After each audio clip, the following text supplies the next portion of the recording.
And we're live. Hello and welcome. What is this? The 16th episode of Game Theory Gang with myself, Maddie Allen, the validator himself, David Feeder, and our special guest tonight, the founder of PulseHotList.info, Victor. Welcome. Hey man, thanks for having me. I love your energy. Yeah, I think we got thanks. some pretty exciting stuff to talk about today. That's right. Yeah, this is Game Theory Gang.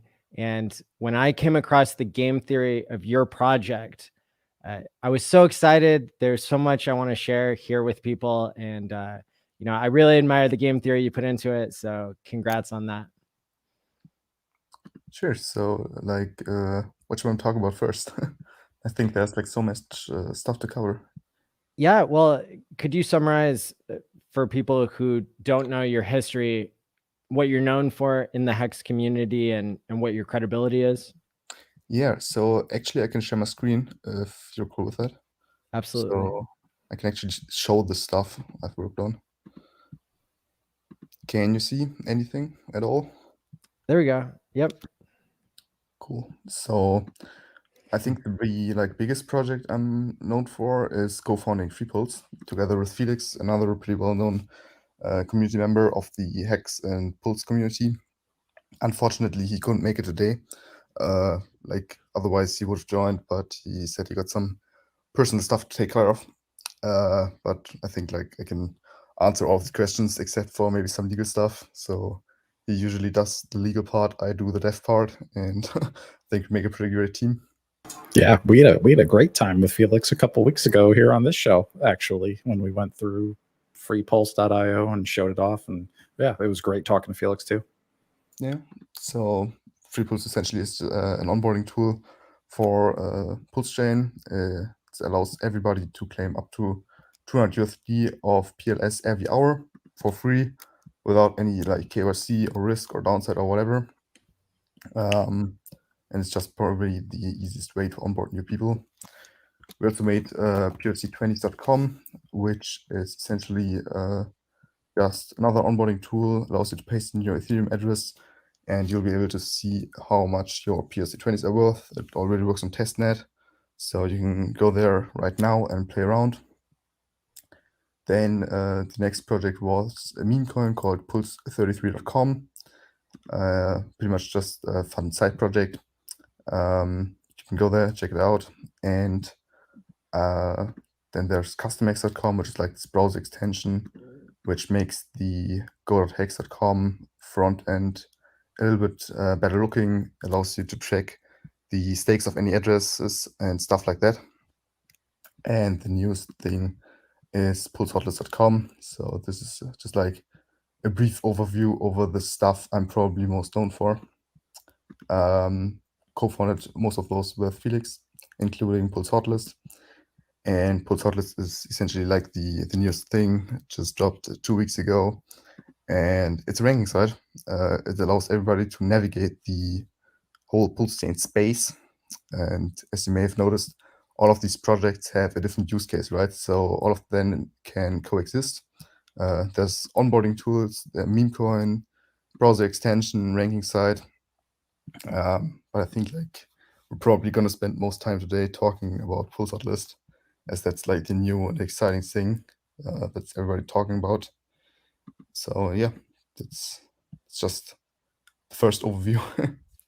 Yeah, I'm excited about all the things that you've made, and can't wait to discuss the details of Pulse Hotlist. And I know in the Richard Hart ecosystem and everything, we don't always want to dox ourselves, but are you able to give some indication of, maybe you don't need to scam people because you already got enough money from HEX is one thing that I try to say sometimes about myself. Yeah, so it's publicly known that I'm a day one hexagon. So I think you can imagine that I did pretty well financially over the last 2 years.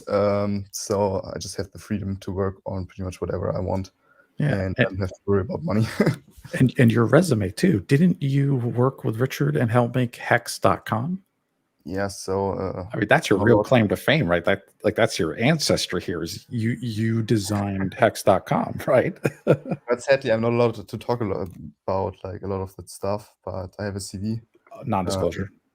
The domain really sucks, but it looks like this: vbohu.com, and you can go there and you can like read a little bit about me, about my work. I think there's like even my Telegram on there, so you can DM me if you want. And yeah, that's like basically the stuff I just told you in text form. That's cool. Cool. Well, we can respect that, you know, you have an alleged agreement that, you know, you can't say too much, but at least we can say that that's where one of the places we heard of you from is from designing things for Richard Hart. So that's pretty cool. Yeah, I mean, I've also been like super active in pretty much every like official community chat regarding HEX, regarding Pulse or PulseX. So like, I think a really big part of the community already knows my name, knows that I'm legit. I've been around for some time. Felix also. So yeah, just ask around if you want to know about our credibility. Yeah. Yep. We can attest. Yep. You guys have been around for since the beginning. Awesome. And now PulseHotList is something that I think is really special. It's the thing that I'm most excited about that's not made by Richard Hart. And you know, so maybe we can just have a discussion, the three of us, about, you know, what's the game theory behind this? What are the things that seem to make so much sense about it? Victor, is there a good place to start? Do you want to give like your definition of what the tool is? Well, I mean, the core functionality of a ranking site, I think everybody knows that, and I also think that most people already know how valuable that is. For example, CoinMarketCap sold to Binance for 400 million USD a couple years ago, and at that point in time, it was pretty much just like a basic HTML table showing like the prices of like the top 20 currencies, super basic, and they didn't have all of this fancy stuff going on that they currently have at the moment. So yeah, probably they're worth even more by now. And it's just because these ranking sites are like the central point of information in any ecosystem. So Nomics, CoinGecko, CoinMarketCap is also like the big three, and they're all insanely valuable, all probably multiple hundreds of USD. And for some reason, nobody built any kind of ranking site for PulseChain yet, which really surprised me, because like this is such an integral part of any ecosystem, just for users to being able to navigate around and see what projects are there, like what can they invest in, because this is the part that actually makes PulseChain so valuable, right? It's not PLS, that's all good and fine, and it's needed, but the actual value comes from all of the projects that are being built around Pulse. So we need some way to show new users and experienced users what's actually being built and what they can or should actually invest in. And this is the tricky part, because the conventional attempt is just to list all of the market caps, so price times supply. But pretty much since HEX came out, we all know that market cap is a useless number, because you can just set any arbitrary supply for your token, use something like an OA, and then pretty much instantly have $1 trillion market cap without any like liquidity or anything else going on. So we need like a better system to rank projects. And we created something called the PHL score. And that's essentially just a number between 0 and 100, rating how secure a project is, how open, how transparent, how audited, and all of these metrics. So for every project that's listed on PHL, there's a bunch of data that goes into our self-developed formula. And on the other end, it spits out this score between 0 and 100. Most of the formula is actually public, like most of the criteria that goes into it.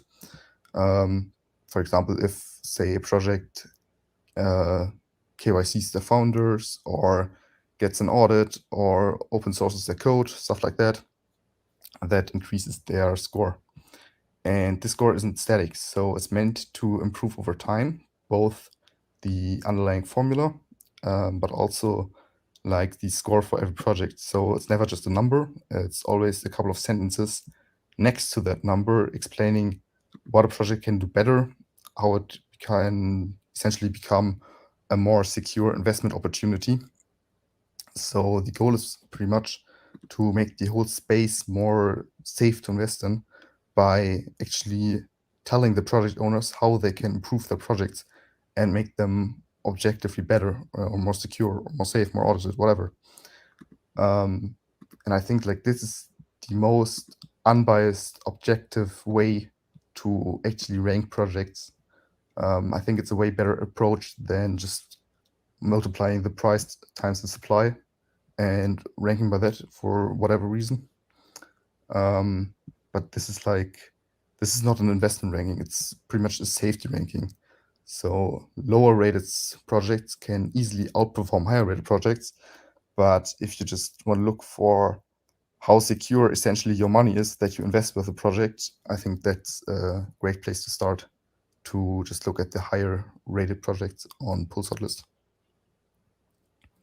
Yeah, so it's a list of projects and tools. You know, it's not all stuff that's necessarily proprietary or for profit, but it includes pretty much most of the well-known things that people learn about in the HEX and PulseChain ecosystems, and so it's a phenomenal resource. And I found the statistic about coin market cap selling for a rumored 400 million. I included that in my blog post as well. That there's a value, so there's a value there socially because you know, it can hurt people's reputations if they don't make the project as good as possible. And then there's also the value of having people find you on this site. You know, if you've created a tool or if you're a broadcaster or influencer, there's also value in investing to be part of the profit sharing, it sounds like, although you might not use those terms. Yeah, and I mean, we all know that all of these conventional ranking sites like CoinMarketCap are actually kind of biased. So yes, either they don't list your project at all, they take like a fat listing fee, or they just rank your project wrong. So for example, HEX, that's just stuck on page 3 for no apparent reason for years now. Nobody can like do anything about this. Maybe you could pay them off, but like all of this stuff, we don't want it on the ranking side. We want some objective listing criteria, and at best, we don't want any listing fee. PHL has this. Like you can click list at the top right, and then you'll see all of the prerequisites that your project has to have to get listed. There isn't any listing fee. You just need like a basic website. You aren't allowed to promote violence, drugs, or scams. And like, of course, the project has to be somehow related to HEX PulseChain or PulseX. And that's pretty much it. Then you're good to get listed. It's important for us to stay as transparent and as unbiased as somehow possible. Like we want 100% objective criteria, and everything that's like somehow subjective, we can't like publish from an informational perspective. All of the stuff, all of the data that we publish has to be as objective as possible. And if there's like any wrong data or incorrect data or like stuff that you can factually prove that should be different, you can also use our update form and just tell us this project, for example, has whatever, another social media in here, or there's an audit on this link, whatever, and we'll update that and of course update the corresponding score also. I like that you have a manual review process that is as unbiased as possible, but that is not just letting anybody go to the top of the list or not letting anybody get listed if they're obviously trying to do something harmful. Yeah, so we decided to not list any actual scams. So if you actually can like factually decide that a project is a scam, then we're not going to list it. If it's questionable, that's okay. Then probably also gets like a low PHL score. But like generally we don't want to go that route of calling out scams by names, just as Richard Hart does it. That's one way to go. You could also call them out, but I think that would just drive more users to them in the end, because like some people like always don't get why it's actually a scam. Like they don't understand the logic behind it, or they want to invest in it for whatever reason. For example, SafeMoon, I think Perfect at some point example. there was Thank a lot you. of evidence that it actually was a scam, and still people like to invest in it for some reason. So yeah, Thank you for saying SafeMoon. That was the exact example I was going to ask. How would you rank a coin that has a, like one of the buy or sell fee, or like a flat tax transfer fee? These are like hourglass games. They're not efficient. They're, you know what I mean? Like, it's not wholesome crypto, right? Like, it's not a good project. You can just tell by the fact that it has those kinds of fees. What do you feel about those? Well, I mean, this depends on the use case, right? For example, say there are a lot of launching tokens who already launched, for example, on BSC, and are planning to fork over to Pulse once the mainnet is there. And some of them have a small buy or sell tax, say 5%, something like that. That doesn't really hurt anybody. But for example, it stops bots from trading those currencies on PancakeSwap, because BSC has far lower fees than Ethereum, just like Pulse will have. And there are just a lot of like essentially bots who are watching PancakeSwap, and in the future probably PulseX also, all day, just buying and selling token based on the price performance. And a lot of people really don't like that, because like those bots are just designed to make a lot of money. It works for them. It just sucks value out of the ecosystem. So just one use case for potentially small buy or sell tax. But let's look at another example. For example, a token that like you're not able to sell, that's like built into the smart contract that you only can buy it. So the price just goes up on paper, but like there is no function to sell it actually. That would actually be considered a factual scam, because Like you rug cannot get pull. your money out. You can prove Yeah. that. So Yeah. this wouldn't get listed. All right, cool. Yeah. One of those coins, you can't sell those at all. Yeah, that's basically a rug pull, where they're tricking people into putting their liquidity in trying to trade. Yeah, that's absolutely a scam.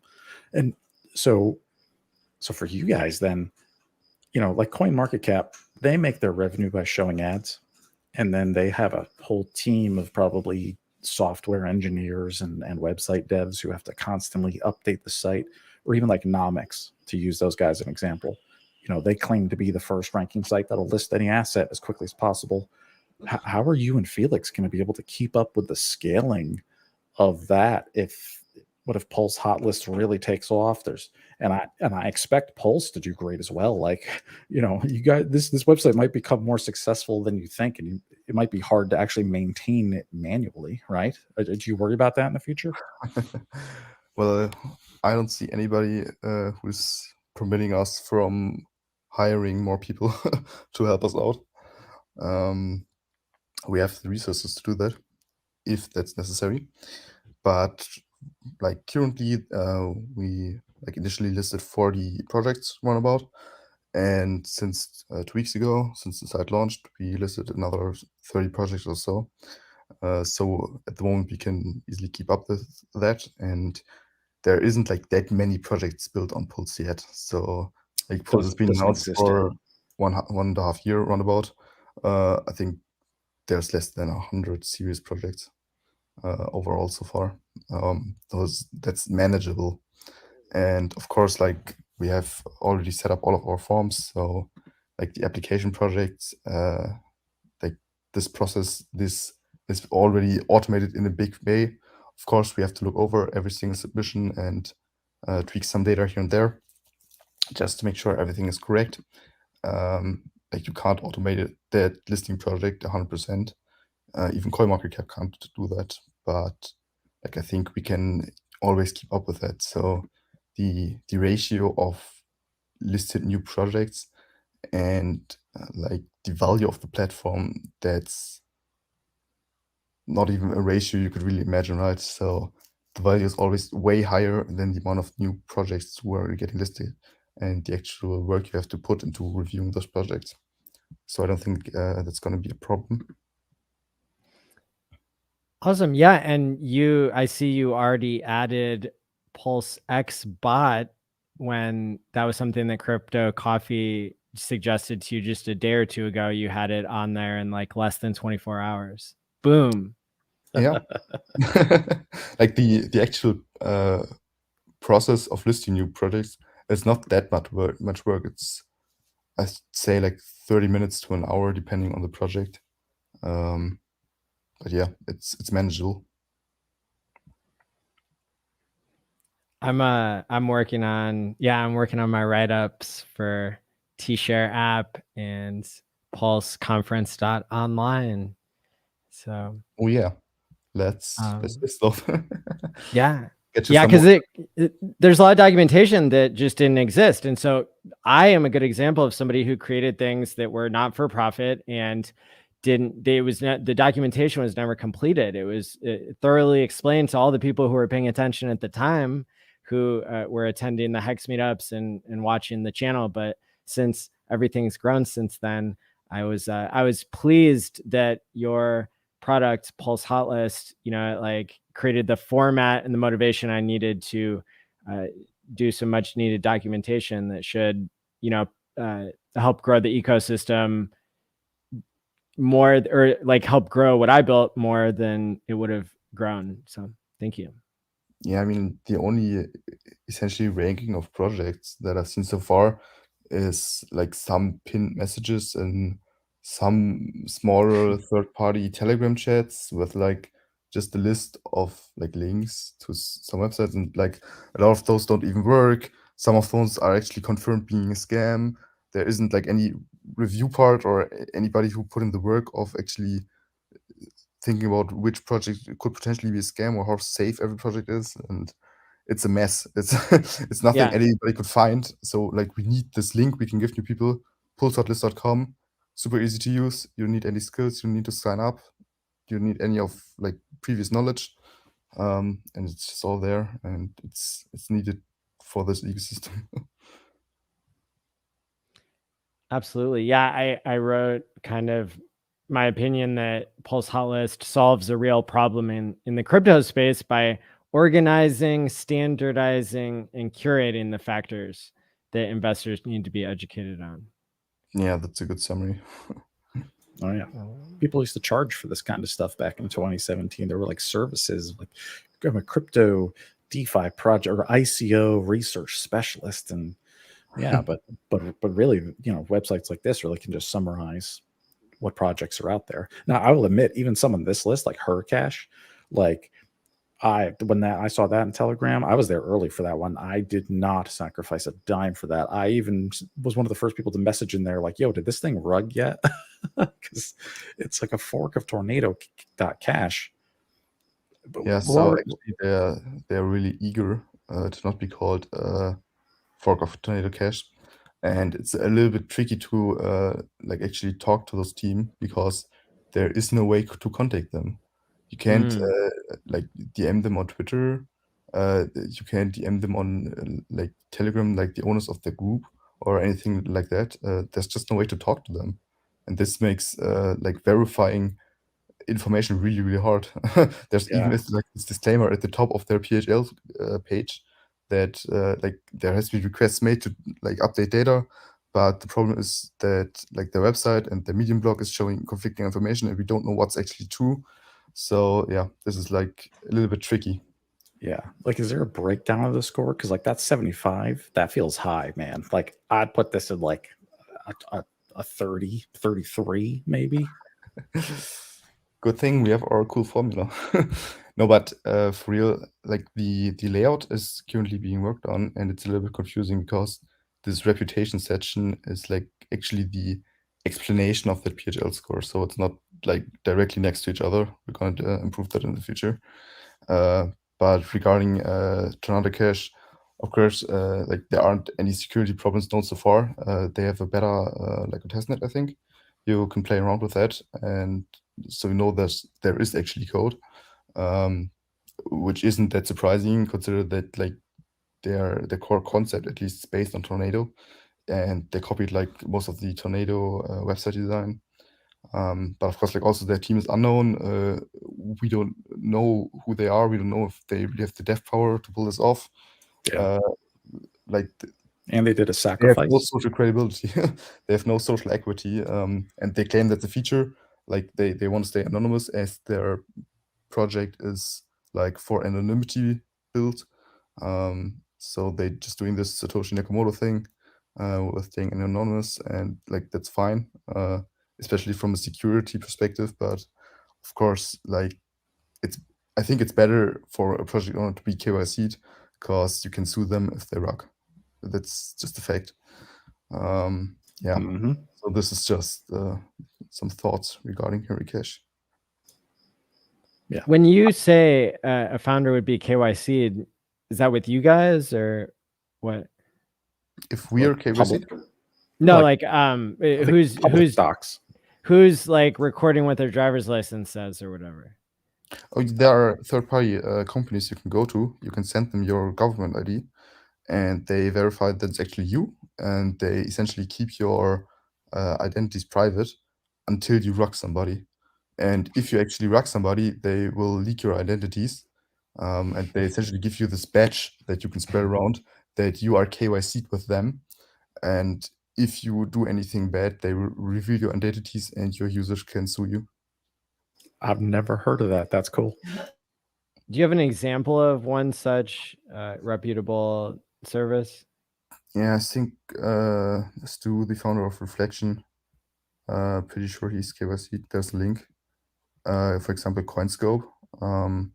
They seem to Cool. do this KYC kind of thing, but there are actually multiple companies doing essentially the same thing. It's not a complicated business model. Wow, I had no idea that existed. Interesting.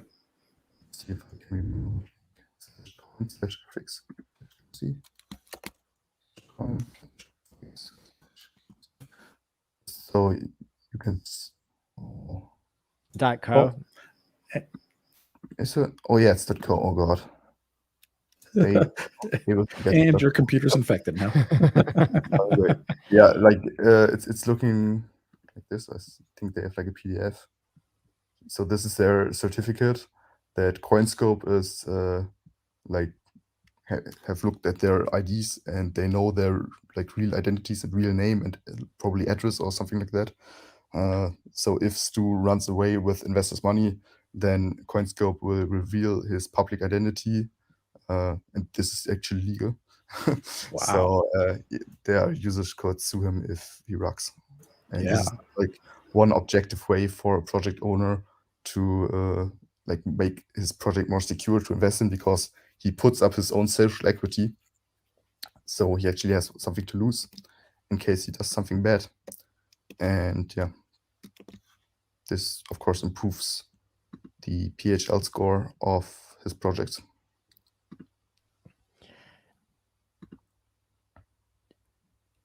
One thing that I noticed with the emoji meter is that there's no way to like downvote a project. I think that could be pretty valuable. I think there is. Wait. So I think like oh, the flag. Is that what the flag means? Red flag. That wasn't obvious to me. it's a little bit like thinking around the corner or whatever. You need like a yellow card, like in soccer or football. You know, it's like, hey, warning. Like, by the way, we're not the only like ones having something like this. For example, I think both CoinMarketCap, CoinGecko, and Nomics have like this upvote and downvote button on their websites. That basically resets every 24 hours. You can see like how many % of users are liking a project in the last 24 hours. So it's binary, just yes or no. And this is a little more in depth, as you can like show if you feel like bullish or think the project is really cool, or like a hidden gem or something like that. But of course, it's also important to know that this doesn't influence the PHL score. It's a fun feature to show how the community currently feels. Gotcha. Yeah, I was like, why would the HEX have 7 red flags? Come on. Maybe some people think that the flag is like not a bad thing. I didn't associate it with the bad thing. So could be like, or it's just the thing that if you upload the picture of a puppy, there will be somebody disliking it. So either it's just not plainly understanding the function of the dislike button, or it's just that some people really like to dislike stuff for some reason. It's just how the internet works. yeah, probably a little bit of both. And I thought it was also interesting, for example, that I think you discussed on one of your interviews why you did not give Staker app a perfect score. Can you, the reason I bring it up is not to hate or love on Staker app, but simply to give another example of something that is reputable, but did not get a perfect score, and why that is. And I think it speaks to your process. Yeah, so if you actually go to the explanation of the score, which is PulseHotList.com/score, you can scroll down a little bit and read about like generally security concerns with mobile wallets. So the problem is that if you build any kind of mobile wallet, that's probably gonna generate a seed phrase for you, and then you will able to store your money with them. And Staker app is already doing this in probably the best way possible, which is a multi-sig setup with Gnosis. So that's their smart wallet functionality, what they call it. But generally, the problem with mobile apps is that you can't verify their source. So even if they're open source, you can go to like GitHub and read through the source code yourself and verify that there isn't any malware in there. But you can't verify that the build that's being used in the App Store was actually made using that code. So in theory, a project owner could add like some malware that sends the generated seed phrases to his server, and then upload that to the App Store, wait until enough people use this wallet, and then just go away with all of the money. So that's like a theoretical security vector. I haven't heard of any project actually doing this so far, but I think it's possible. And like that's why hardware wallets were invented, because you can actually verify that the generated seed phrase doesn't leave the device through an air gap. And actually, hex.com has a really good page about this, which is hex.com/security. And you can read like generally about how to store your crypto, how to keep your crypto safe, what to do, what not to do. And yeah. Oh, cool. That's like generally why wallets are rated lower. But like Staker app, I think it's still like 93 or so, so it's still a pretty damn good score. Yeah, I mean, from a technical level, I agree with that consensus. You know, that makes sense. It's true. Everything you said was true. You know, there is a risk to using a mobile wallet. It is true, but you know, Staker app did build theirs on the foundation with the best wallet technology on Ethereum with the Gnosis safe. Really, I mean, if Vitalik Buterin himself entrusts his 300,000 Ethereum with the Gnosis multi-safe sig, I'm sure it's good enough for your average hex staker, you know? So yeah, it's just that like I wouldn't advise anybody to use any mobile wallet for serious amounts of crypto ever. Just get a hardware wallet. It's worth 100 USD, and you can just verify that you only own your seed worth. You can never verify that with a mobile app, and it's like a fundamental security risk. But it's, as I said, it's a theoretical risk. I think the Staker app guys are doing tremendous work. I think it's probably the best mobile wallet for Hex so far.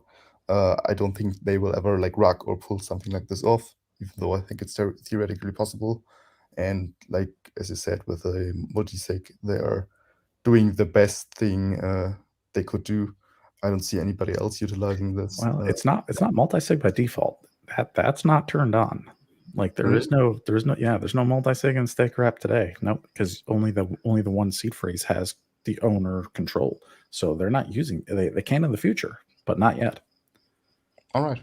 So I just know that they have like this big V2 pretty much relaunch plan with like also an updated design, and they're like changing their color scheme from white to this dark, very saturated blue, and like changing some of the functionality. And I think it's also going to be great. It's just been delayed for some time.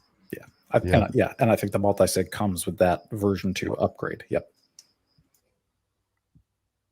And I like the philosophy that they use too, and the linking to dreams. And I think they've got a lot of good game theory coming out. So yeah, there's pros and cons to everything, and don't they have like can... these Einstein quotes of like interest is the 8th world wonder or something like that? Yeah, on those new screens. Yeah. Which, for the record, Einstein is not proven to have said, but it's commonly attributed to him. Fun fact. Okay. Interesting. Yeah. So you've given some examples of how you would rank things. I think that's really useful. Can you describe the value proposition of this as a token, why you decided to create a sacrifice phase, etc.? Sure. So you can go to PulseHotList.com/SAC, SAC, and essentially you can read all of the stuff that I'm going to tell you. So like this platform, PulseHotList, could become insanely valuable. As we already mentioned, CoinMarketCap was worth 400 million USD once. I think it's worth a lot more today, in my professional opinion. So we know these ranking sites are really, really valuable, and like their main revenue source is just ads. We have those already. There are like these featured spots. You can go to PulseHotList.com/advertise to read about them, and essentially they just go to the highest bidder in specified timeframes. So like currently, we already made the first deal with Reflection, our partner, probably for the next 3 weeks. So like within 1 day of enabling advertisements, feature spots, whatever you want to call it, we already got the demand and we already secured the first deal. So we know the demand is there. How much did they pay? I'm not 100% sure if I'm legally allowed to say that, so I wouldn't. I might have to confirm with Felix there, but it's a lot. It's probably more than you think. There's an example on that page too, so it speaks to the big difference between the amount that's been sacrificed and the amount that's able to be generated. Yeah, I mean, this is not in any like ratio to a potential 4 million USD evaluation. If you take those numbers and divide them by each other, that's I think like currently 6,000 or 7,000 X, just based on SEC value. But yeah, like we'll come back to that. Yeah. Game theory or fundamentals of PHL, the token. So we've established that there is a lot of demand for something like this. This is really valuable, such a platform, because project owners want to drive more traffic to their websites and get new investments. And they're usually willing to pay a lot of money for this in whatever way, shape, or form. So, for example, they could pay money to make their project pages a little bit prettier, like just the color scheme and it like some cool stuff to it. But like, of course, the main feature that's going to drive money towards the token PHL is the renting of featured spots, and they can also like pay to get reviewed in the PHL newsletter, which you can already sign up for. And it's intended to be this. I'm signed up. Yeah, nice. Everyone else should too. Yeah. It's intended to be this like a monthly review of new investment opportunities. And of course, it's also important that it's always going to stay unbiased and honest. So if some scam wants to pay to get reviewed in the newsletter, we're just going to call it out and say that it's a scam because of this and this. And of course, we're also going to prove that. And take their money. Yeah, like the scam has to pay money, the price of PHL goes up, the value of PHL goes up, the scam gets called out, nobody invested it, and be careful. Be careful with that, guys. Like, because the guys who want to advertise their crypto projects, well, I'm I'm not saying they are scams, but I feel like the harder and bigger something, the larger something's marketing budget is, in my opinion, the more likely it is to be a scam. Because the real stuff is like the stuff that like doesn't really have the marketing.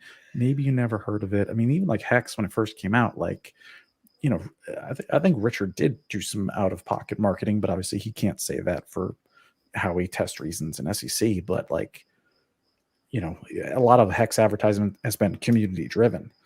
So it is a little suspicious when somebody wants to pay to promote their project and it's unvetted, you know. I disagree. So look at like the world outside of crypto. Let's take like all of the FANG companies, Google, Apple, Amazon, whatever. They spend a lot of marketing, and I think we can agree that they're legit. And even they're within evil. They're horrible, evil companies, though, that do bad stuff every day. Yeah, that's okay, but like there are also a lot of good companies who spend a lot of on advertising. It's probably not correlated to how bad they are. And I think like of course it might be the case within the crypto space of like say margin trading platforms having big advertising budgets.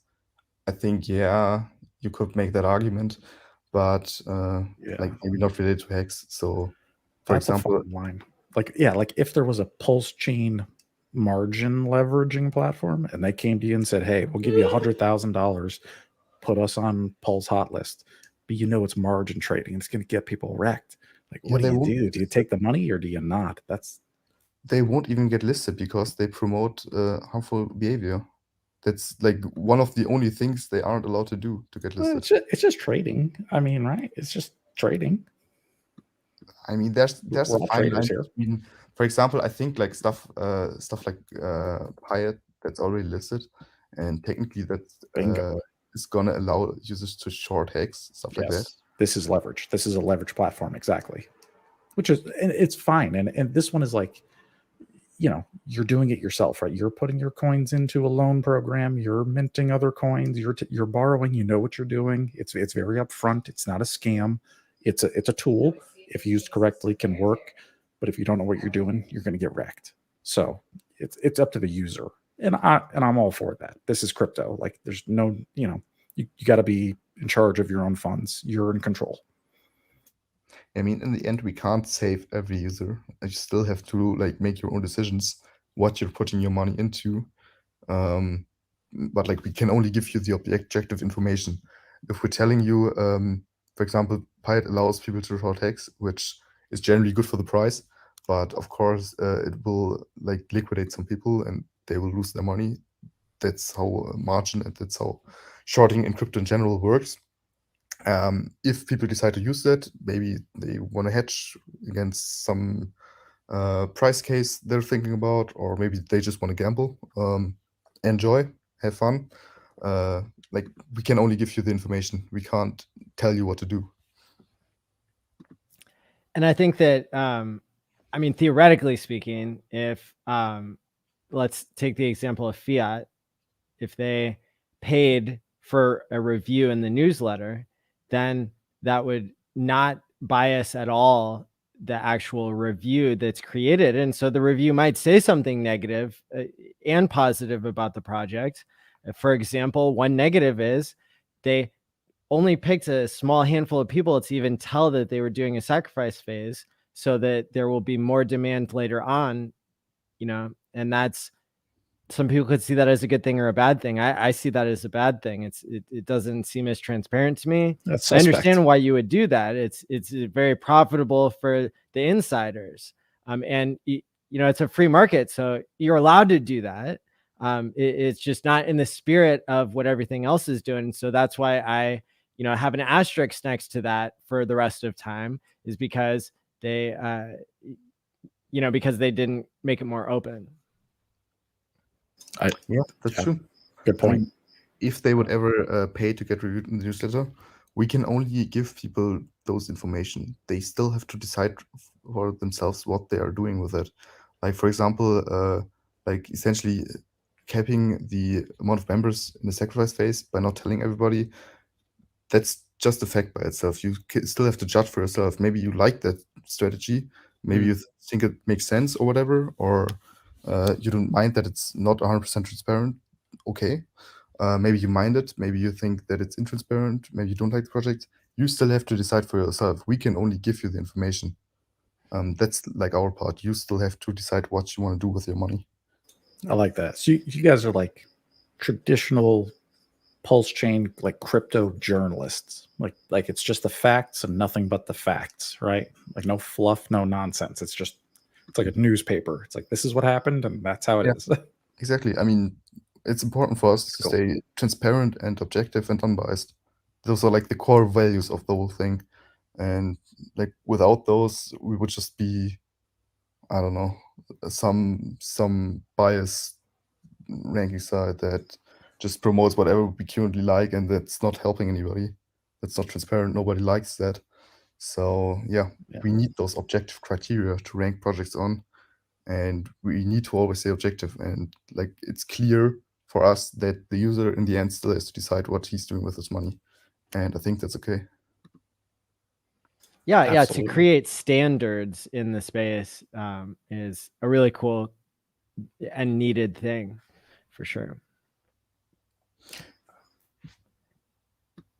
So I just love that feature that if a blatant scam tries to pay you for a review, then you take the feed and maybe it gets 50% burned to drive the price of the PHL token up, and the truth still gets told about that project.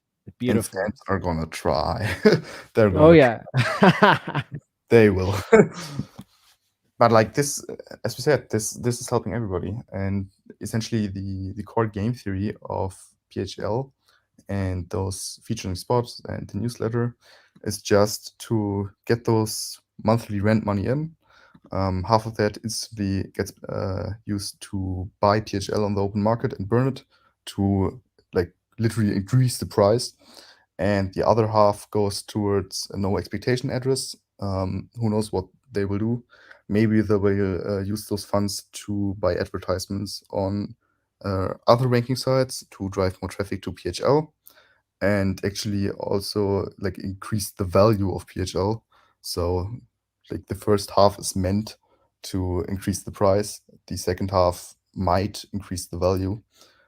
So we have both sides of that coin, and hopefully it just results in this positive feedback loop of project owners paying to advertise their projects on PHL to drive more traffic there, money being used to drive more traffic to PHL, user base increasing, and project owners being willing to spend more on the featured spots and newsletter reviews.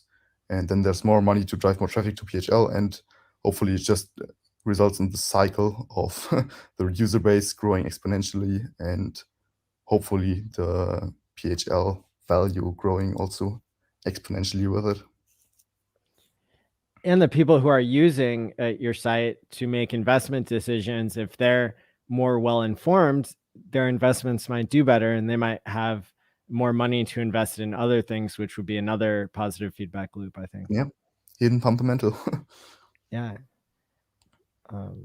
So it sounds like there's potential revenue from the advertising spot that's on the site, as well as the newsletter. Yeah, like people are not getting how valuable this is. It's insane to me. I have a theory that that maybe people were waiting for a really good pool to come along, because and maybe not enough of the details were even released about that. But when I'm looking at it now, I'm like, wow, even self-referring was a bad deal compared to one of these trustless pools that you guys have. Yeah, like we'll get to the cool pool thing in a minute. Let me just give you like another example to maybe give you some numbers. not Absolutely. about PulseHotList directly, but I have a friend who owns actually another ranking site, which I'm not going to tell you the name of, but I think like the size is currently about comparable to PHL actually, like around the same size of user base, just like a little bit more established, a little bit older, and they are making insane advertisement deals. Like projects are regularly almost begging to give them the money. Like 25K for a newsletter review, and like for just a single featured spot on their page, like showing up above like the main ranking, this can go for like 50K a month, and that's like a small ranking site. It's not even comparable to like Nomics or CoinMarketCap or anything like that. So there is insane demand for this, for these sites in general, for the advertising space itself, but also like from the whole ecosystem, to get informed about the like new investment opportunities and projects who are being built around PulseChain. And like it's insane, we don't even have any competitors. Like CoinMarketCap and CoinGecko or Nomics are pretty much like battling for the user traffic and the user bases, and we don't even have anybody to compete with, because we're the only ranking site for PulseChain. Nobody Well, built that yet. you're ahead of your time. I mean, PulseChain doesn't exist yet, right? like me, Yeah, but, like, HODL Dog, it's like Liquid already Loans, like it's only a couple and validators. nobody Like, built this yet. That's insane. yeah, you're early, so early. You know, it's yeah, we're Yeah, like we the literally have early first mover's adopters. advantage of not having any competitors. Like if another ranking site shows up, we already have all of the traffic. You can't really Yeah. compete with that. Yeah, first mover advantage in most industries is tremendous. That's how you become the biggest, like Coca-Cola. Yeah. You know what I mean? Like the first usually CoinMarketCap wins. also was the first ranking site, and they are the biggest. They have the most traffic in the US. Yep.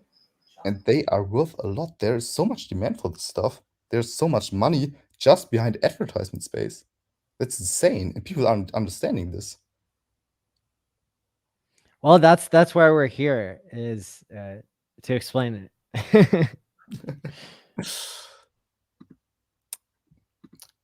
I think another fundamental is just the macro timing of your sacrifice, I think, is really good for people who have dry powder and are, you know, positioned. If fewer people invest now, then there could be more upside in the future, I think. Yeah, definitely. So HEX price is down. We are down 93, 94%, I think. So people are not willing to throw money around, and like this could be really great for the price chart, because if there's just such a low amount of money sacrificed, with a potential gigantic evaluation on mainnet when the demand is actually there, which is going to come sooner or later, that's just more X for the sacrifices. It's just more opportunity, more potential price go up. Yeah. Well, with the macroeconomics right now, I mean, I feel like most Americans and around the world, most people, they don't have the dry powder right now. I mean, we're practically going into the second Great Depression here. So, Yep.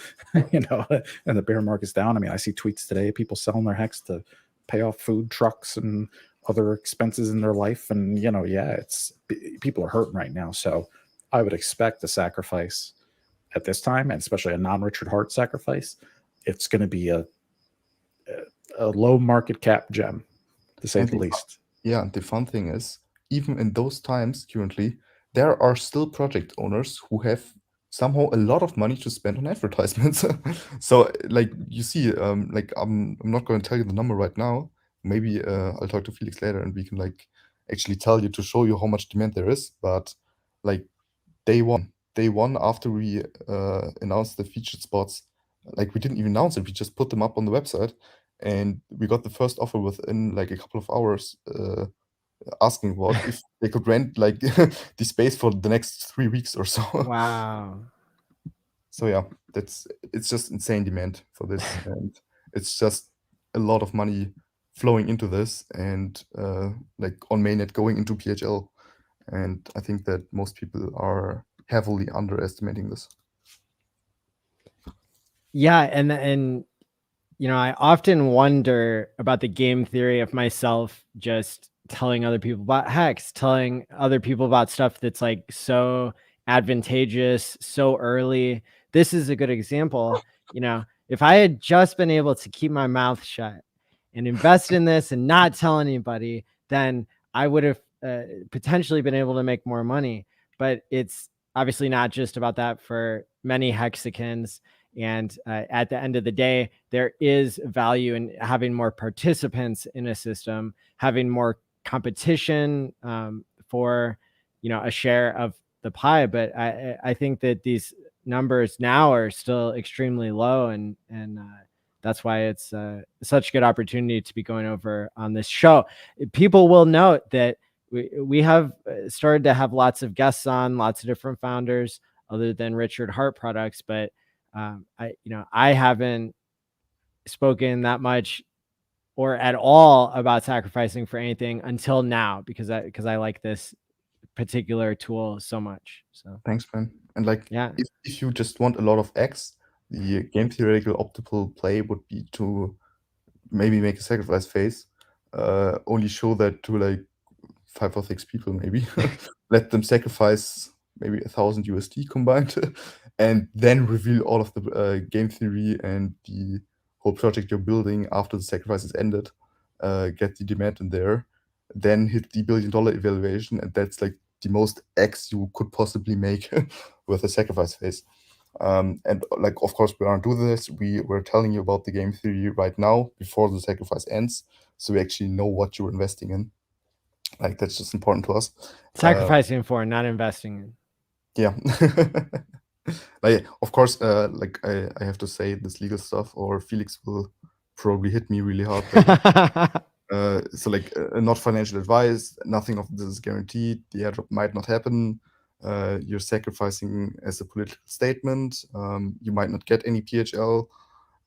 Do your own research. What else? Yeah, not financial advice. I think I got that one. Don't expect to get anything in return. Don't expect any profits. Yeah, like all of the standard sacrifice stuff that pretty much every project is telling you for legal reasons. Yeah. Shout out to Gary Gensler and the Securities and Exchange Commission. So we have to say all this every time. We are not the security. You are not sacrificing to get PHL. It's a political statement. All right. We got that out of the way. Oh, we have a super chat from another famous founder here, Steph. Much respect to him. $20. Thank you for the super chat, and thank you even more for the comment here. Great work on PulseHotList, Victor.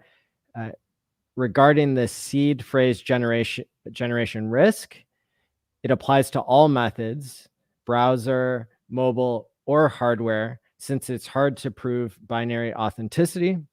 Multi-sig widely mitigates that risk thanks to segmentation.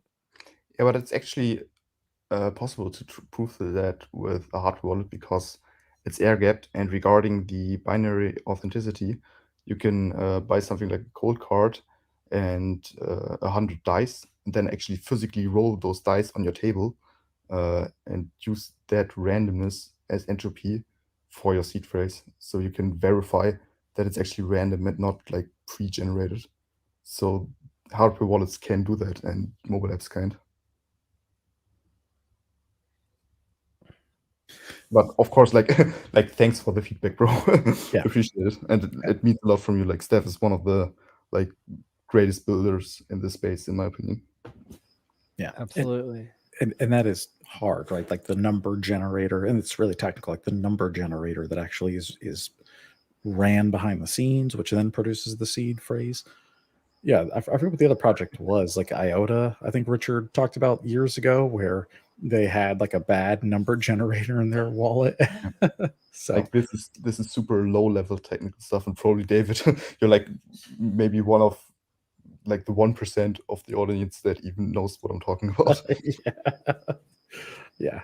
So and either way, Staker app is secure. So yeah, the seed don't worry about it. Seriously, it's just like the explanation why it doesn't have a perfect 100 PHL score, and that's fine. That's nothing to worry about.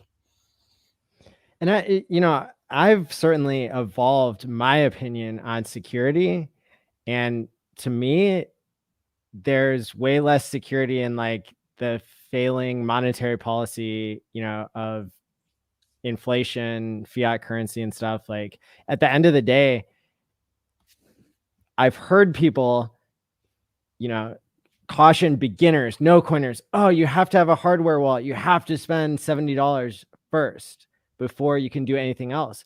And how much would that $70 be worth if it was invested in HEX, even just spread out over the first 50 days, And so it's like, for me, ooh, hey, cool. I like this. Perfect. Perfect. In For this those who are case, just really listening good. and not seeing the screen, There you go. Victor has navigated to hex.com/ what is this? Security. Security. And it gives a cutoff there on the website. If you own less than $1,000 of crypto, it seems like MetaMask could be sufficient. Yeah, I can only agree with that.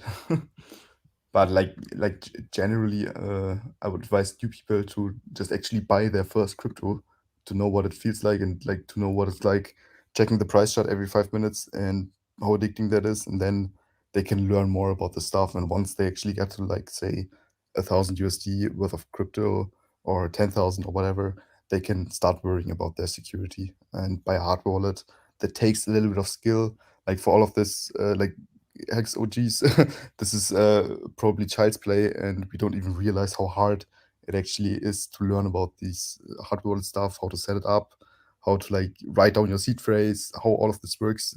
This is pretty complicated for new people in the space.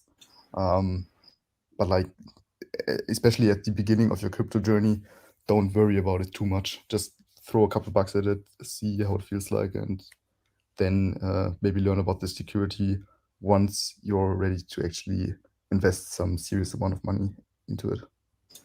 Yeah, start small. Yep. And even a Ledger Nano S, which is what I enjoy, they're like $60. I mean, very affordable, you know. But I remember the first time I typed in my PIN wrong 3 times and then it wiped itself. And I was like, oh, I was sweating, you know, like, where are my seed words? I had to go restore. It worked. But like, everybody should go through that learning experience. But it does take time. Yeah, and it's lesson learned, right? If you forget your PIN once, you probably are not going to forget it again. Oh, yeah. It's burned in there now. Yep. Oh, and by the way, quick tip, if you use a hardware wallet with a PIN, you can just write that PIN next to your seed phrase in case you forget it. Like that isn't any added security risk because the seed phrase is like a higher level than your PIN. Yeah. Even if somebody were to get a hold of the actual ledger and your PIN, they still can't even extract the words out of it, right? They could just unlock it and spend all of your money. Well, true, but like they won't actually get the 24 words though. Yeah, they don't need it. They can just type the PIN into your hardware wallet and spend your money. Like you either need the seed phrase or you need the hardware wallet plus PIN. One of those two. And I heard a story. I don't know if this, I haven't verified this myself. I heard a story the other day that it actually just came out in the news recently that Trezor, one of the Trezor models, it is possible there's a hacker who found a way, you know, very complicated, very technical. This is like a high quality hacker. He was able to get the seed words out of the device during the initial boot sequence when it would flash the RAM, and he somehow was able to intercept that and decrypt it. So yeah, that's what passphrases are for. So that's like an added word to a seed phrase that you can like think of yourself, and you have to type it in every time you unlock your wallet because your wallet doesn't store your passphrase. But that's like a theoretical risk, and it's a feature for really advanced users, in my opinion. Because like, let's be serious, who is gonna steal your treasure? Who is gonna break into your house and steal your treasure to get like your 1,000 USD worth of crypto? yeah, And who's gonna be able to actually physically hack the device and extract the seed words out of it? Like, yeah, you have to don't bring it worry to that about one this. guy. Yeah, like Users, it's, yeah, especially new users in crypto, are getting the risks wrong. Like it's not intuitive.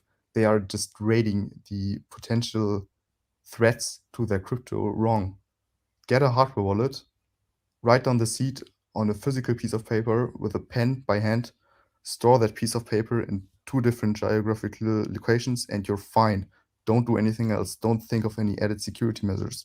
Don't split up your seed phrase or think you're smart, because like these procedures, those are standardized by security experts who actually know what they're doing. And there's a reasoning behind this, why you should do all of this stuff. You don't really have to understand it, you just have to follow it. And you just have to like not try to be smart and add like security measures who are just making your setup less secure. You know, unless we start donating a lot more to the Methuselah Foundation and the Sense Foundation, you know, everybody who creates seed phrases now someday we'll die. I know it's morbid, but my point is, if people can't put together the pieces after you're gone, then your crypto is gone with you, and you can't take it with you either. So there's always a balance, right, between deciding, do I think that I'm going to be in the 1 out of 1,000 people that gets hacked, or 1 in 100 people that gets phished, where you're not educated enough to resist sending somebody your seed words, which you should never do. But versus the majority of people will eventually need to hand down their crypto to somebody else, and that it's pretty far on the horizon, but even so, there's an also a use case to try to find a balance, or find which area of the spectrum is best for you, and plan accordingly for that. Yeah, like the whole crypto inheritance thingy, that's actually pretty interesting. There's like a lot more thoughts that can go into this than you would think at first. For example, Andreas Antonopoulos has some excellent videos on this, and like hardware wallets in general, and security, and pretty much everything that's somehow Bitcoin related. So this content is really worthwhile to watch. But like the whole inheritance thing is interesting because there's like a lot of different setup you could go with. You could like split up information, and essentially you have to rate yourself, like which of your relatives are you trusting how much. Yeah, and then totally. maybe if you're moving your crypto around, they're gonna all need new access data to get through it. Or you could go with like multisig safe if you're like an advanced user. So this is actually like more complex than you might assume at first. I like Shamir's secret sharing method. I can split it up into multiple lists that overlap, and give it to different people who hopefully won't all conspire against me at once or whatever. It's inferior to multisig because it's a single point of value. Like you have to piece your seed phrase together, and then there's just a single seed that comes out of this, and that's like your single point of value. But if you use multisig, you can actually have physically separated devices and like eliminate any single point of value. But this is like technical, super low level, almost fun facts regarding security, and nothing 99.99% of all users should ever worry about. There's, I mean, to be fair, there are a couple thousand multimillionaires in HEX that watch this show. So, yeah. But there are a lot people do more, tend to tune out when it's too much security talk. But yeah, there are a lot more millionaires in the HEX community than in most other crypto communities. very, because very the price true. went up so much. Yeah. So, so all this complexity, these things can be hashed out on live streams, and especially when we've got such valuable members of the community watching. And at the same time, Pulse Hotlist, standardizes and simplifies things down to a score, which doesn't give you the full story, but it gives you a first look at some of these things. And I know that there's like a process for people to, I think like the largest point we're trying to make with all this is like, for me, the feedback on things, or something that just even submitting the information to get listed, it's something, it can make projects better or want to be better by being listed there. So that's super helpful.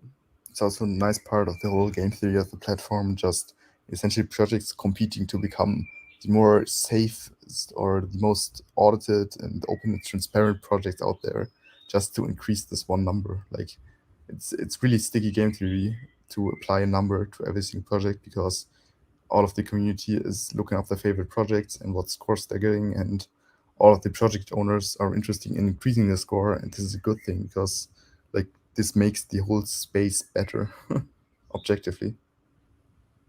Absolutely. And awesome. So what else is there to cover before we talk about the pool? I think we should get to it, because my guess would be that some guys are already sacrificing right now, right after hearing about this for some reason. So maybe better get to the pool now. Yeah. So they're able to join. Slow down, people. The deadline is July 16th, which coincidentally is the last day of the Pulse Conference .online that I'm hosting. Good job, Universe, lining all that up. And here we've got Victor pulling up the website that I created, which is a blog post, which is PulseHotList.info, which goes into the game theory use case and tokenomics that I find appealing from this, and also how to get the maximum bonus when you sacrifice. Like essentially for your pool participants, it's just sending the crypto to this address instead of the official sacrifice address, right? So Yes. they don't have to do any extra work. And this is really interesting to me because as a broadcaster, I had to make a choice. And the choice was, do I want to promote my referral link, which would get me a 20% bonus and get the end user a 10% bonus? But then I have the guilt of not teaching everybody how to do a self-referral, in which they would get a 30% bonus and I would get nothing, right? And so, but a third option presented itself, which was to create a pool.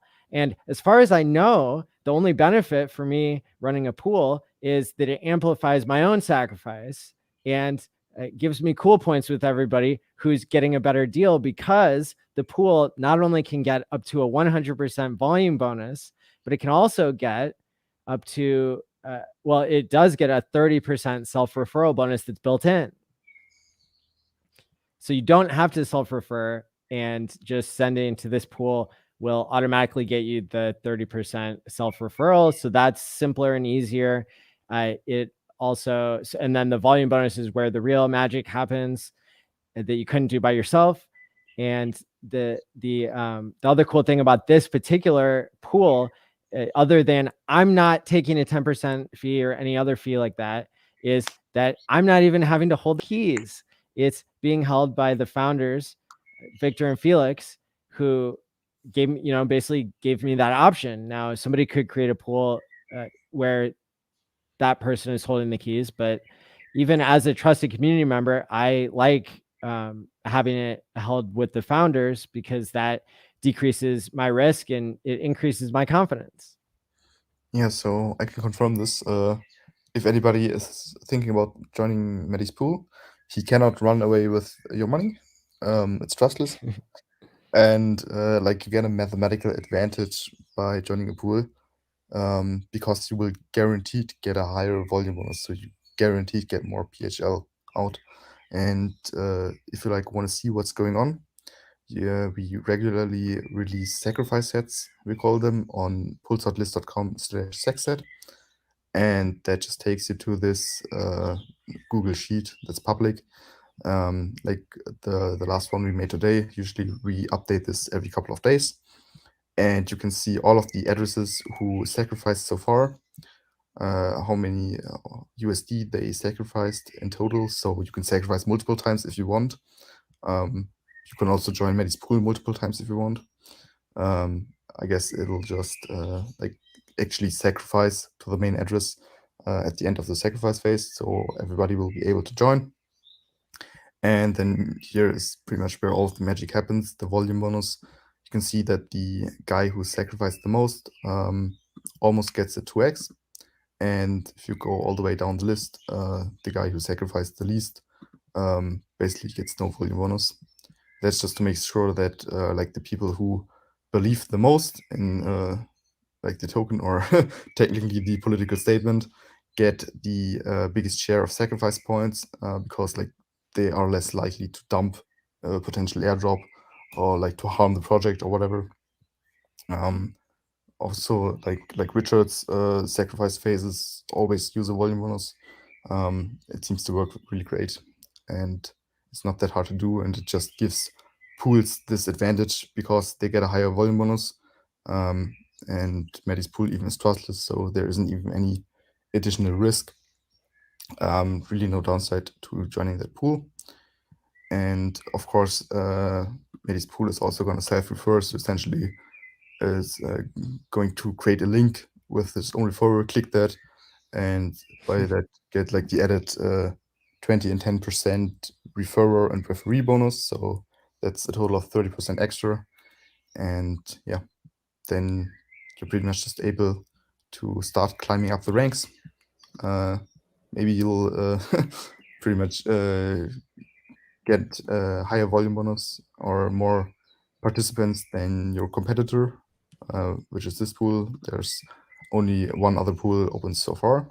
How much do they have now? They've collected like, I think in total like 4,000 USD.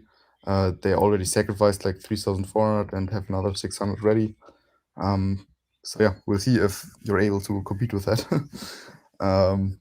Perfect would be at least 16,000 USD, because then you'd be the number one sacrificer with the highest volume bonus. And my guess would be you get around maybe close to 30,000 sacrifice points. So maybe your pool will get 30,000 PHL airdropped on mainnet. Awesome. Yeah, that yeah, it's really interesting game theory, and it you know, I think it's just interesting. You know, I figured somebody who is super well known in the community would eventually make a pool, and so for me, I was thinking, even though I'm giving up the ability to monetize my own referral link, it's for the good of the entire ecosystem, and it's something that I would want myself. So I tried to be altruistic in that. You aren't even like taking any fee. So your pool participants just get the maximum possible amount of sacrifice points or PHL or whatever. Yeah, that's actually pretty altruistic. Like, you could have chosen to just spread your raffling everywhere, or take a cut for yourself of your pool or whatever. But yeah, that's good work. Yeah. So, and if you're out there and you were listening to the first hour of the episode and you got so excited that you already sacrificed, don't worry, you're in good company. I myself sacrificed outside of my own pool because I didn't realize I was making a pool. So we're in the same boat. It's okay. You know, I put more into the pool because really it's paying so much better if we get in the top, you know, in the top spots, then that really amplifies it higher than you would be able to get otherwise. And again, it's trustless in the sense that the founders are handling the money. So like, awesome. Once your pool like already collected, say 16,000 USD, it'll be in the number one spot, and everybody like who starts participating then also like benefits from that number one position and that super high volume bonus. Like, just basically instantly gets the 2x for free without any risk or downside. So yeah, I would advise anybody to join a pool, because you just get more PHL. Yeah, awesome. Game And theory. oh, I got a super nerdy question. This is kind of off topic. Is there anything else for the pool that we need to cover? That seems to be it. I think we covered it. Maybe like the address, that's the 0x8EF. You can go to PulseHotList.info to find it. I'm sure you can copy it somewhere here. There, this is it. Yeah, and that's probably all the information regarding the pool. And there seems to be a Telegram group, t.me/PulseHotListPool. I have to join that one later, but yeah, I think we covered everything pool related. Yeah. To verify the address, I posted it in the description on the YouTube video below. I also made a tweet about it, wrote about it on Medium, and put it in the group that I created, t.me/PulseHotListPool. So, and PulseHotListPool.com also has all that information, so you can cross-verify. Never send money to people who are impersonating me. There's only one official address here. It starts with 0x8EF and it ends in 0603. speaking of which, there's you guys are doing a vanity address yourselves. I probably shouldn't ask too much about it because for security purposes, but maybe I'll ask you offline. Fine. So this is basically just like an Ether egg or like a hidden feature of PHL. So I personally really like Vanity contract addresses, which are just addresses to start with like essentially 10 custom chosen characters in the beginning. Like the technical process of generating those is a little bit complex and takes some time, but it's important to know that if you're doing this for a contract, there isn't any security risk associated with it. Cool. So it doesn't like decrease the security or anything. Just from technical standpoint. By the way, this is different if you're using a Vanity address yourself to actually store funds in. You shouldn't do that because it's less secure.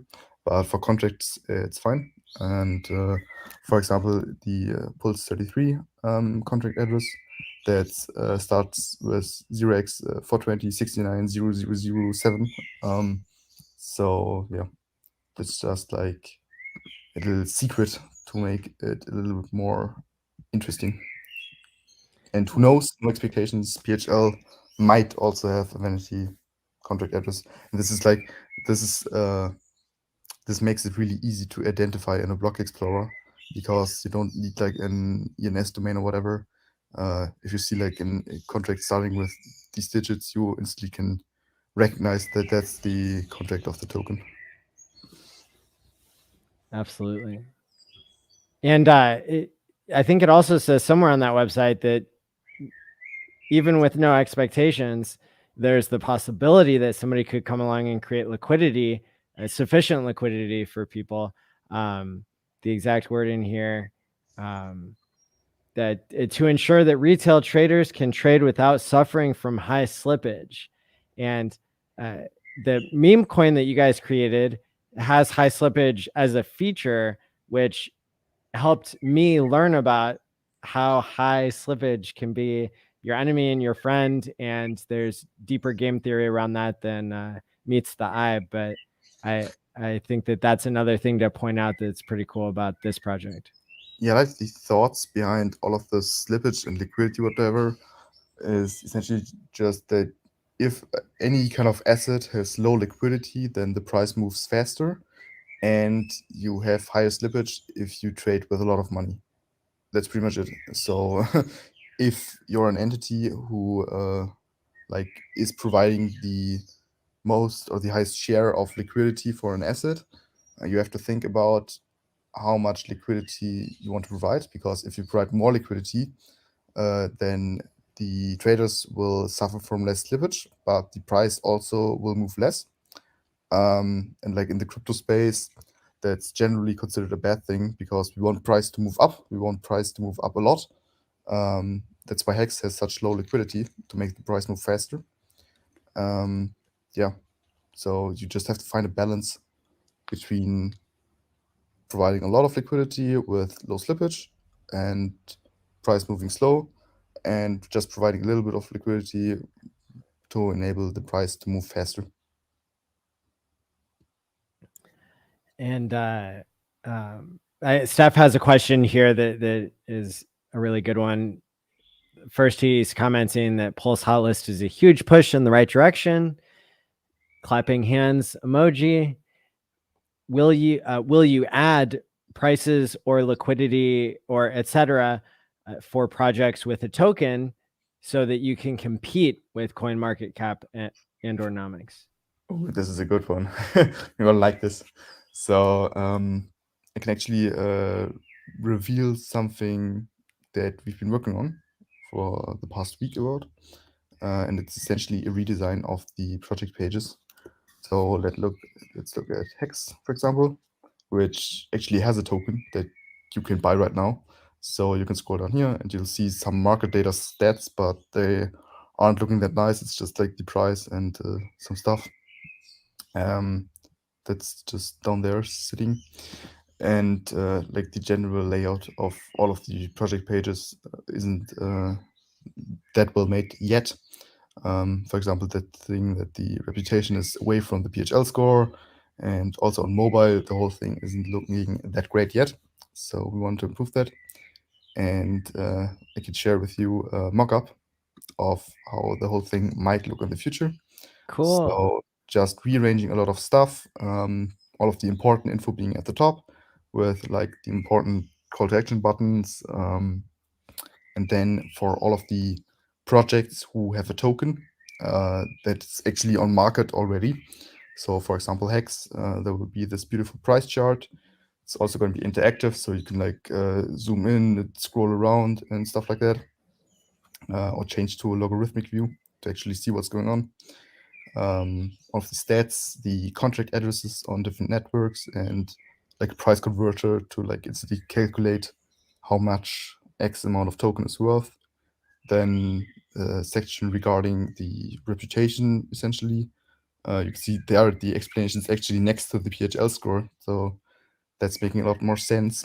And then the about section with general info. We also plan to integrate like the latest couple of tweets of the Twitter account of the project, and then related projects at the bottom. So in short, yes, definitely. Our plan is to compete with Nomics and all of those sites.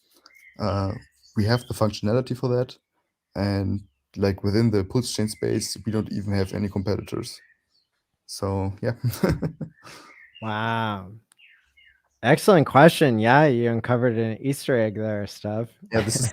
I love that you asked that question. Like, this is such a perfect entry to show you this mockup. Yeah, and so I mean the other game theory around this that I shouldn't tell people because they'll be able to value this more accurately, and there will be less gains for me. I just keep shooting myself in the foot over and over again here. You know, if you're a project and you want to have an advertising budget, you should be investing in this thing, and because if the price goes up, then you get more advertising for less of an initial cost. So it's like it's a play on future advertising. You throw in $1,000 and then later you have like $100,000 marketing budget. Yeah. Yeah. Maybe you'll be able Like, to afford like a week of featured spot with that. yeah, exactly. So super valuable thing that's not being valued correctly yet, but we'll see. And if people don't want to play the game, then there's more game for me to play, I guess. And also, it's probably the best advertising platform for project owners because like the user base of PulseHotList is of really, really high quality. Like it's your perfect target audience. All the users already know how like the basic functionality of PulseChain, what is PulseChain, how to like use MetaMask. Most of the user base already has some like PLS or PSC20s to invest in your project. They already know how to interact with your DApp front end and all of this stuff. So it's probably far more efficient to advertise on PulseHotList than, say, any other marketing platform like, say, AdSense or like even other ranking sites for that matter, because like most of CoinMarketCap's users don't know about PulseChain. I'm assuming the answer is no, but you guys aren't selling that email list, are you? No. Good answer. Like your personal data in general, we're never sharing it. Like, of course, we know Google Analytics and we use that, and that's public information. And actually, we're insanely transparent about our like Google Analytics stats, like how many users we have, like how many unique users, how many page views, how many session lengths, and all of the stuff. Like for free posts, for example, we are regularly sharing that on Twitter. I don't see any other project ever or any company sharing their Google Analytics stats. So yeah, we're pretty much the only one doing this. And essentially, bragging about how gigantic our user base already is. Because like just for free pulse, those stats are insane. Like it's a 6-month-old beta, and we are close to 250,000 of unique users without even giving away PLS yet. Like, imagine the growth on mainnet when we actually start giving away PLS. How many millions of users we can onboard into the ecosystem? It's gonna be insane. Damn, you guys have had 250,000 unique users on free Pulse.io. Yeah, and it's a beta.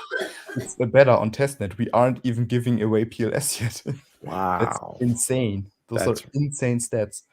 And like, yeah, to get back to the whole privacy thing, yes, we use Gradle Analytics, and like we are sharing the numbers of like how many unique users we have, but of course we are never sharing or selling any of your personal data. We would never tell anybody else about the email address that you're putting into here. This is just to send you the actual newsletter, and of course, like, you can unsubscribe at every time. We are never going to spam all of the stuff. We aren't interested in selling your data. It's not that valuable for us. Like, we don't want the like liability and GDPR risk of your personal data. Oh, you said it, GDPR. I was thinking about asking about that. You guys are under GDPR? Yeah. Okay. Like, you can scroll down here, and then there's this legal button, and there's a typo in that, by the way, at the very top. Yeah. Yeah. Where? I'll tell you about later. Oh, thanks. But yeah, like if you're some kind of lawyer guy here, and then you can read through this and see. I liked reading it because you're stating that you're not going to use our data for all the ways that companies usually use it. We're not interested in that. Like, it's not valuable to us. We have a far better business model. Well, I mean, don't get me wrong, that user list, especially with the people that are on it, is probably worth like millions of dollars, but you guys have a different business model, and that's not selling data, and I respect that. So thank you. Yeah, sure thing. Like, it's definitely not worth for us throwing our reputation out the window that we worked years for to achieve like that level of social equity that we currently have. It's just not worth it for us to pull any shady stuff. Somebody's asking about how they could see their individual addresses, sack points, if they sacrifice to the pool. I mean, the pool, if it becomes the biggest one, is going to give you such a better deal than doing it individually. It's worth having to manually calculate what percentage of the money that's been put into the address did you put in, and then if you go to this sacrifice set that's updated only every so often, then you'd be able to see what the current ranking is, but the volume bonus, it would change because it's dynamic going through the middle of the month of July until the 16th. Yeah, so if you like join the pool with 1,000 USD and there's a total of 10,000 in the pool, which is public, you can check that on any block explorer, then you'll get 10% of the PHL that the pool might get airdropped. And like the amount of SEC points, you can just check at PulseHotList.com/SECset. And yeah, I mean, for me, I went ahead and threw in an 1 ETH worth of USDC. I see somebody else already put in, well, people have already put in another $2,000 other than that. But that leads me to the one question that I had for you was, what's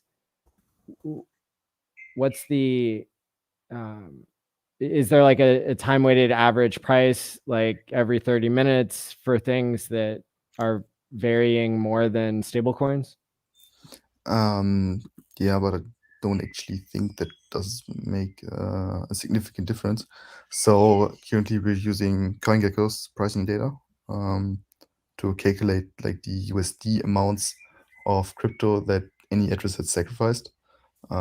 So like, we don't make this hex set for fun. Please go there and actually check your address if you already sacrificed.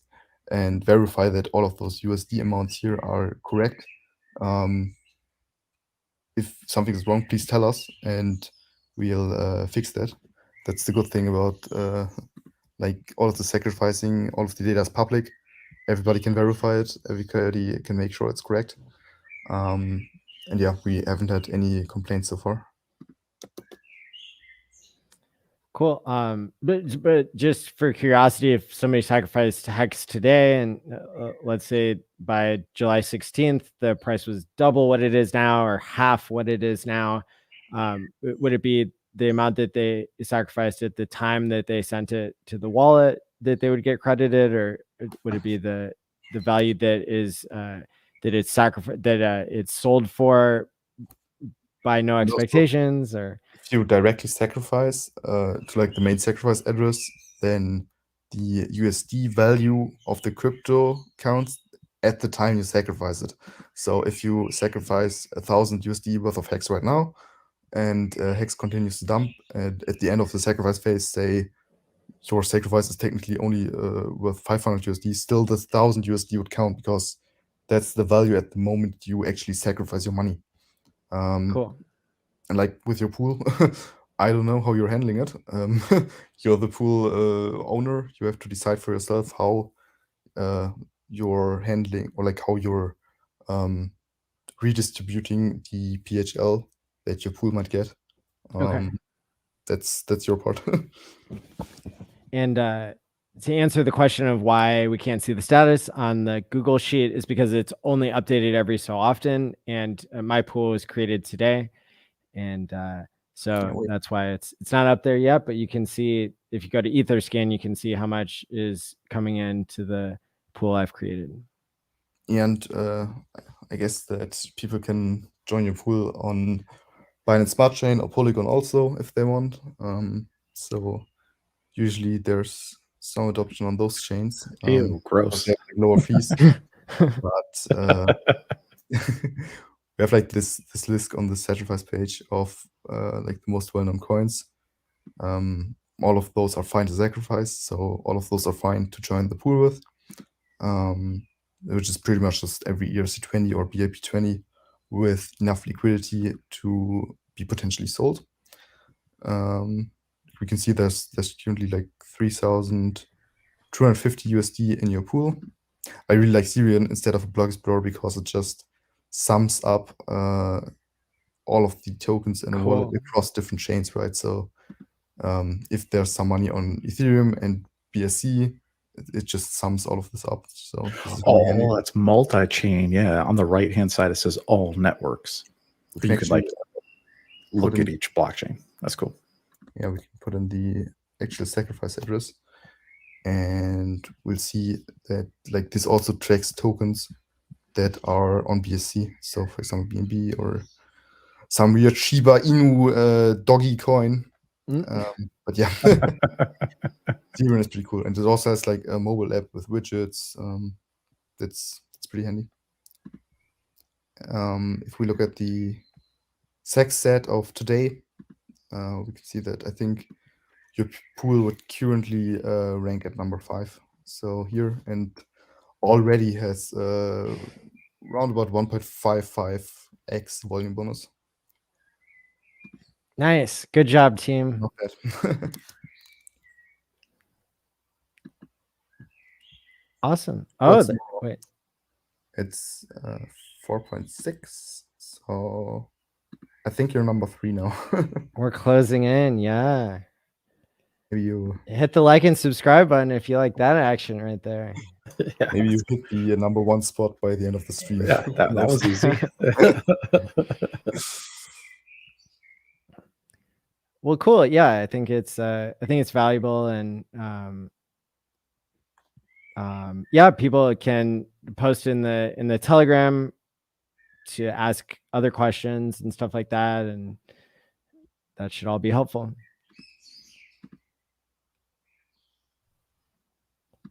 David, back to you.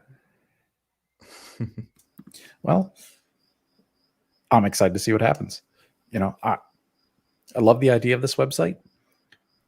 You know, the only thing I'm worried about is projects that at first are legit, right?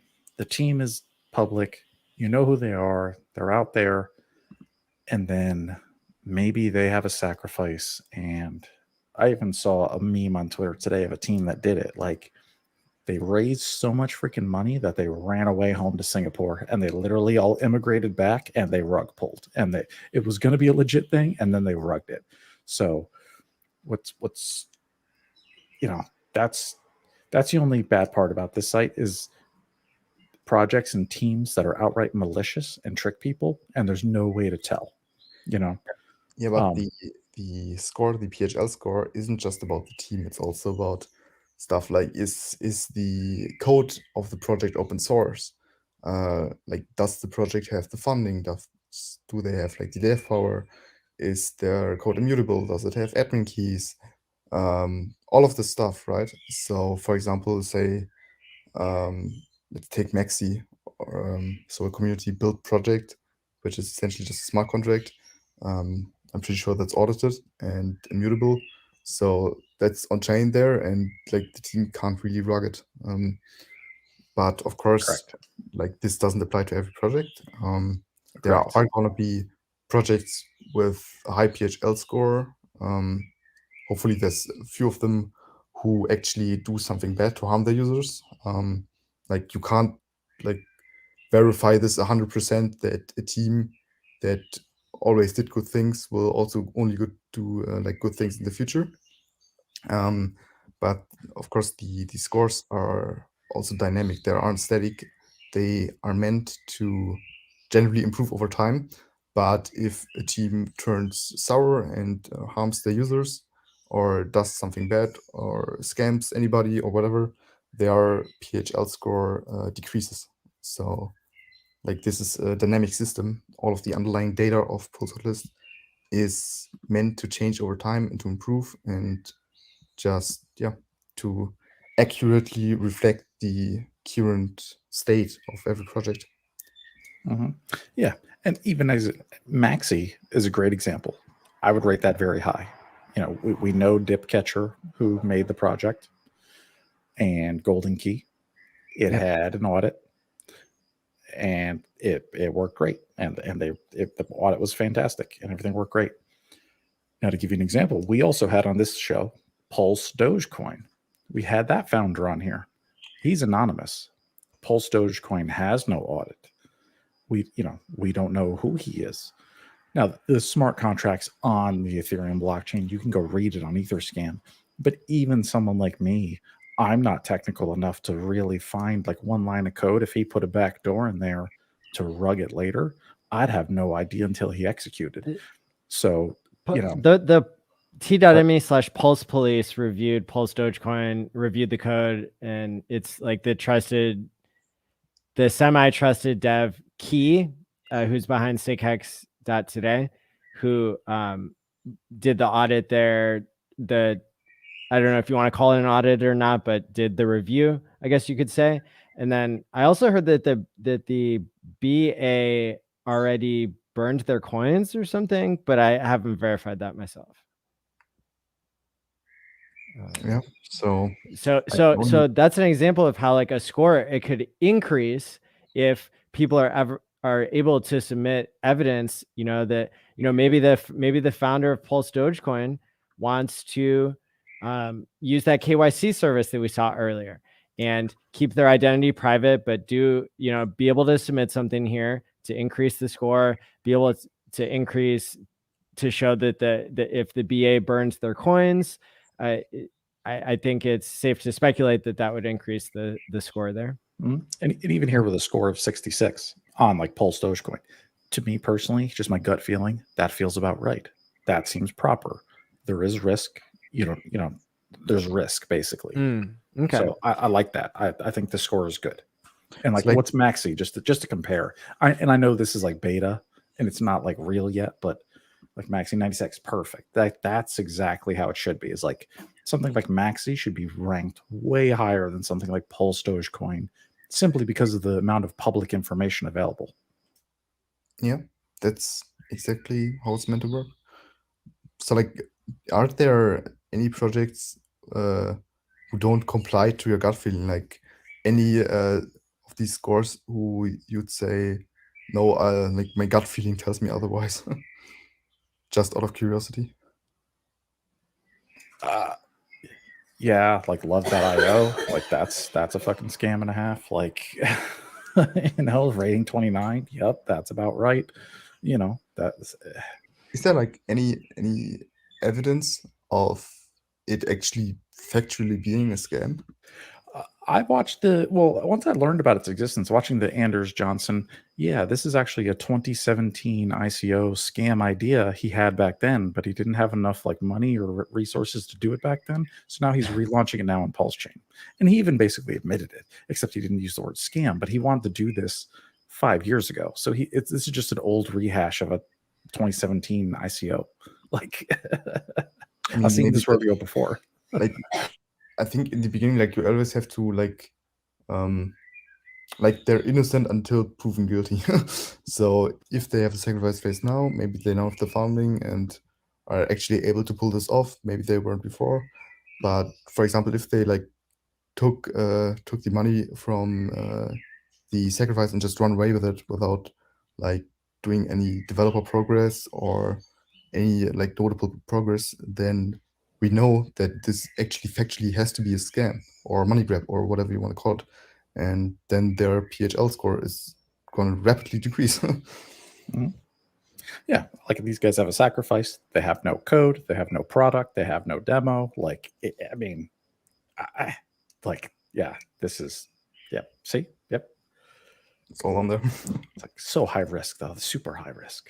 Like, oh God, I feel bad even talking about it. I don't think PulseCon should be 100.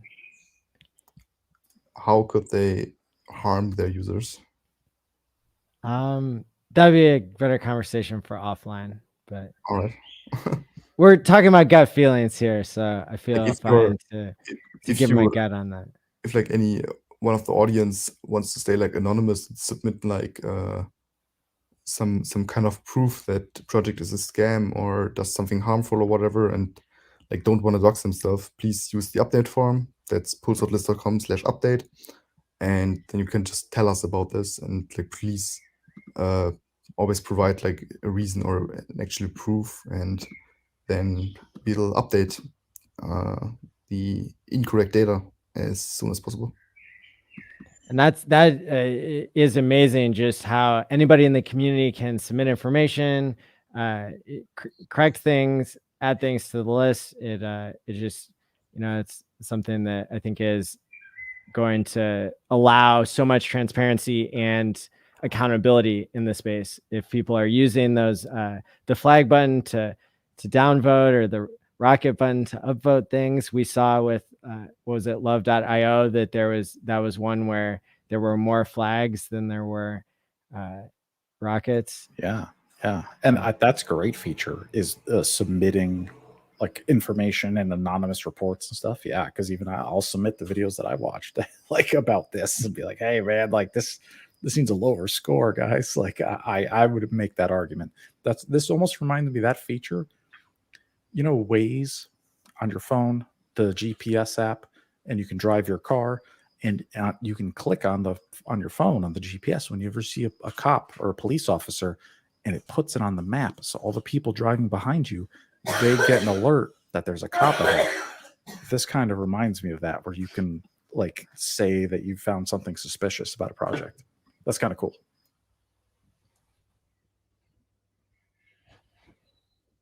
If you have a BEP20 with enough liquidity, then that does count. Yes.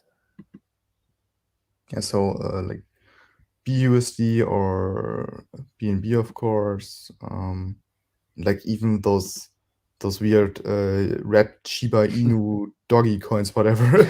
If they have like enough liquidity on Pancake to be sold for a reasonable price, I guess that counts.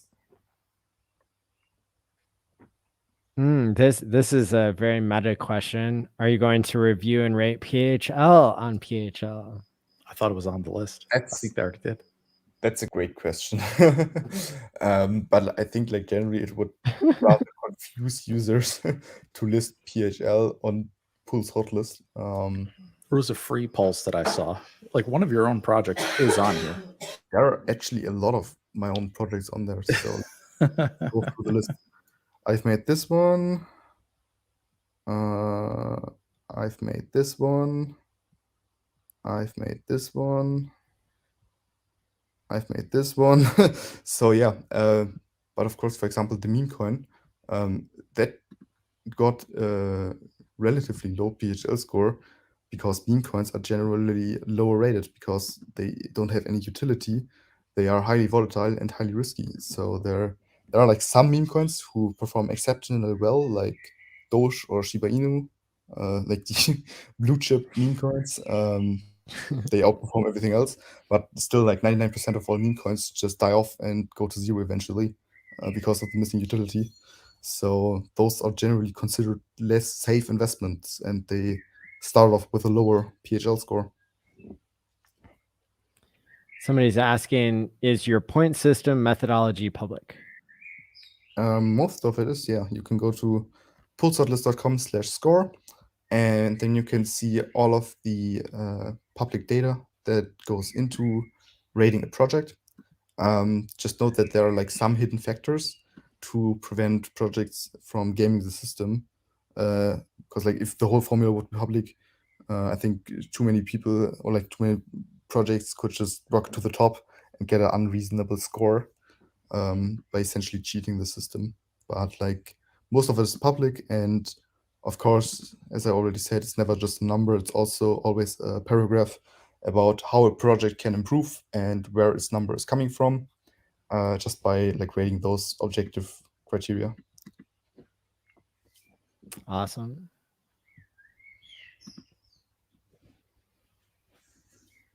Any other questions from the audience or from the panel? No further questions here. No, I rest my case. I think this is, you know, I think it's a good thing. I think this is cool. I think it's going to bring people a lot of information. Yeah, I'm for it, you know, because yeah, Means this a lot is cool. from you. And I'm not sure we've specifically stated this, but there is a way to look up certain broadcasters on there.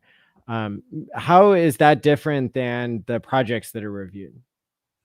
Well, the project owners or influencers or creators or whatever you want to call them, there's generally less information on them. So, like, of course, there isn't like any price chart or something like that. Yet. But like, there's still like a short biography, like a profile pic, name, some meta tags, related influencers or Cool. creators or whatever, and even like the emoji meters. So you can actually vote on like not only projects but also founders, and yeah, like it's all connected with each other. So for example, if you look me, you can scroll down, then you can see all of the projects that are listed on PulseHotList that I founded or are part of the team or whatever. Then like on the project pages, you can see all of the teams. For example, City with a gigantic team. You can just check out all of those, like not only team members but also brand ambassadors or developers or whatever, just to give the people more insight into a project. Because like, of course, the team is also like that's always a very important factor when reviewing a project of like how legit it is. Like some projects don't even have any team or anybody you could contact or anybody you know of. And some projects have gigantic teams of a lot of well-known and very respectable community members who just have more social equity and more stuff to lose potentially when doing something shady. So yeah, that's a really important part of PulseHotList. Yeah. Super valuable. Thank you.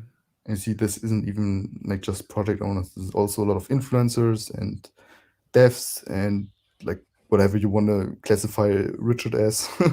Like even the Godwell is on there, or independent devs, or influencers, like traditional founders, YouTube channels, just like everything that's somehow well known. And of course, you can also, like, if you want to get on that list, even though like just for the cloud, I don't think it really is helping that much.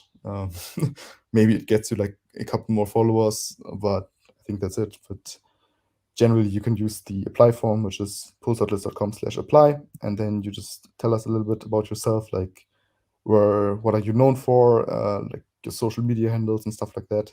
And then we are probably going to list you, and you'll have your own PHL profile, and I don't know, maybe that makes you happy. Cool.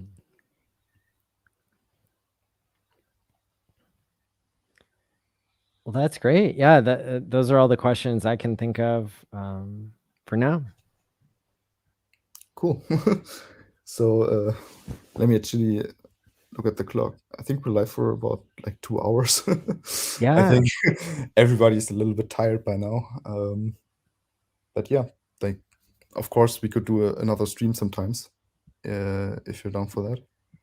Yeah, Or that sounds great. Yeah. have, like, Thank you for being so available to the community and for creating things that are valuable to all of us, and making the game theory work out so that everybody can win together. I think that that's a really strong feature that that a lot of people admire and respect about you. And you know, just your availability and the things you make are both outstanding. So thank thanks. you. Like this whole transparency thing that we always advertise, it's not just marketing. We really mean that, and we really try to answer every question possible. And like we go on every stream possible and answer every question. So yeah, of course, you can also always contact me and Felix. We're available on Telegram. You can find us there, or like DM us on Twitter or wherever, and we'll just try to stay as transparent as possible. Awesome. David, anything else you want to say before we wrap up the show here? Yeah, shout out to Victor, man. Thanks for being here. This is a pleasure. You know, I like your projects and your products. I think you guys are doing good work. So keep it up, man. I really appreciate it. Thank you. So get your sacrifices in, people, to PulseHotListPool.com. And I will keep shooting myself in the foot to try to make value so that we can all win together. Hit the like and subscribe button. Follow Victor on different platforms, and definitely check out PulseHotList.com. So yeah, until next time, thanks for tuning in, and stake wisely, my friends. Peace out. Good night, Hexkins.